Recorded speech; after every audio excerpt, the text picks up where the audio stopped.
पहला servant registration portal, इनके स्वास्थ्य के लिए मोबाइल मोहल्ला क्लिनिक बनाए जाएंगे। एक सर्वेंट हॉस्टल या स्टाफ हॉस्टल बनाया जाएगा कि 10-10 लाख रुपए का लाइफ इंश्योरेंस, 5-5 लाख रुपए का हेल्थ इंश्योरेंस और उनके परिवार के अंदर और बच्चों को पढ़ाई के लिए स्कॉलरशिप। आज एक इम्पॉर्टेंट मुद्दे पे हम लोग प्रेस कॉन्फ्रेंस कर रहे हैं।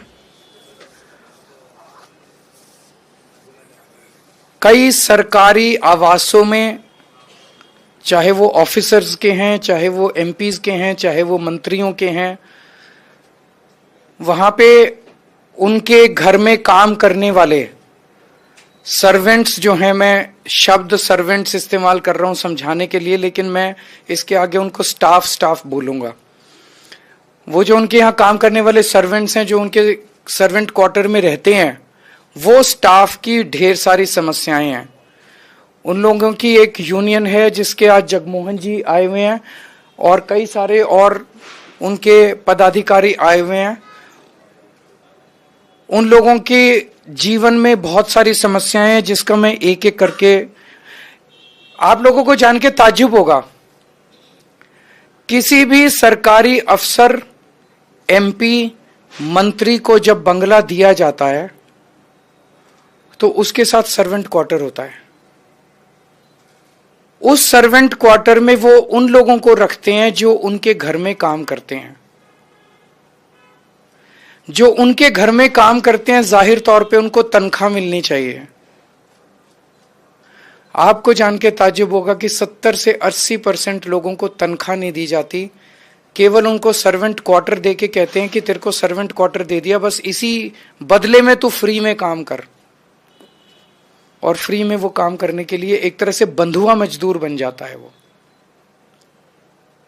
दूसरा, कई अफसरों ने, एमपीज ने और मंत्रियों ने सर्वेंट क्वार्टर किराए पे चढ़ाए हुए हैं, जो कि एक क्रिमिनल ऑफेंस है। इसके लिए जेल हो सकती है। एक एमपी, एक ऑफिसर जब ट्रांसफर हो जाता है तो उसके यहां काम करने वाले जो स्टाफ है, सर्वेंट्स हैं, वो लोग बेघर हो जाते हैं, क्योंकि जब तक नया नहीं आता उनको निकाल दिया जाता है। जब नया ऑफिसर या एमपी आता है, वो उनको रखे या ना रखे तो वो सड़कों के ऊपर आ जाते हैं। उनका बड़ा टेम्पोरेरी सा एग्जिस्टेंस है। एक बड़ा, आप सोच सकते हो कि 2 साल 3 साल रहेगा नहीं रहेगा, उसके दिमाग के अंदर लगातार there is no stability in his life, उसकी जिंदगी के अंदर कोई स्टेबिलिटी नहीं है। और जब वो सड़क पे आ जाते हैं, उनके बच्चों का क्या होगा, वो कहां रहेंगे, ये सारे। इसके लिए अब आज मैं आम आदमी पार्टी के साथ तरफ से 7 गारंटी अनाउंस कर रहा हूं इन लोगों के लिए। पहला, सर्वेंट रजिस्ट्रेशन पोर्टल। तो जब कोई व्यक्ति को, स्टाफ को निकाल दिया जाता है, कोई नया आता है, नए वाला कोई और रखना चाहता है, उसे ये नहीं पता मैं किसे रखूं, तो एक पोर्टल होगा जिसमें जो लोग अपनी सर्विसेज अवेलेबल कराना चाहते हैं, मान लीजिए कोई खाली है, वो अपने आप को रजिस्टर कर लेंगे, और जो नए आए हैं और वो सर्वेंट या स्टाफ ढूंढ रहे हैं, वो अपने आप को रजिस्टर करके एक दूसरे से मैचिंग हो जाएगी कि जो खाली बंदा है वो उनकी लिस्ट हो जाएगी, जो काम देने के लिए स्टाफ को ढूंढ रहे हैं उनकी लिस्ट, और ये एक दूसरे से इनकी मैचिंग हो सकती है।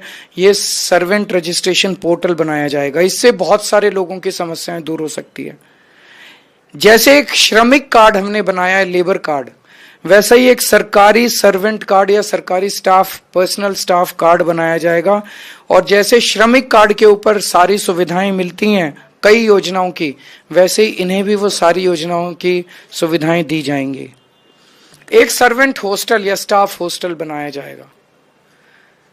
किसी व्यक्ति को अगर निकाल दिया जाता है, उनके एमपीएस ऑफिसर ट्रांसफर हो गए, वो सड़क पे आ जाता है, तो टेम्परेरी कुछ महीने, कुछ साल के लिए वो उस हॉस्टल में रह सकता है, जब तक उसको फ्रेश नौकरी नहीं मिल जाती। ईडब्ल्यूएस के जो दिल्ली सरकार के मकान हैं, जो कि सस्ते रेट पे दिए जाते हैं, आसान किस्तों पे दिए जाते हैं, वो सर्वेंट या स्टाफ जो पर्सनल है उनको भी मुहैया कराए जाएंगे ताकि उन्हें इसका बेनिफिट मिल सके। इनके स्वास्थ्य के लिए मोबाइल मोहल्ला क्लिनिक बनाए जाएंगे, लगाए जाएंगे। इनके काम के घंटे, इनकी तनख्वाह, इनकी वर्किंग कंडीशंस, इसके ऊपर नियम कानून कायदे बनाए जाएंगे और इसको क्रिमिनल ऑफेंस बनाया जाएगा।